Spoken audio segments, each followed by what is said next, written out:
Hello everyone! In this video, I'll show you how to find and view downloaded files from Telegram. First, open the Google Play Store and install the X-File Manager app. New Open X-File Manager and allow the required storage permissions.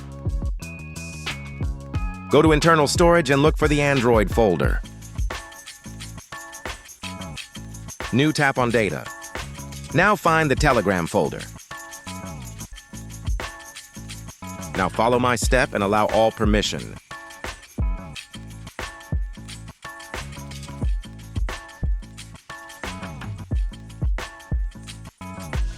New click the Files folder.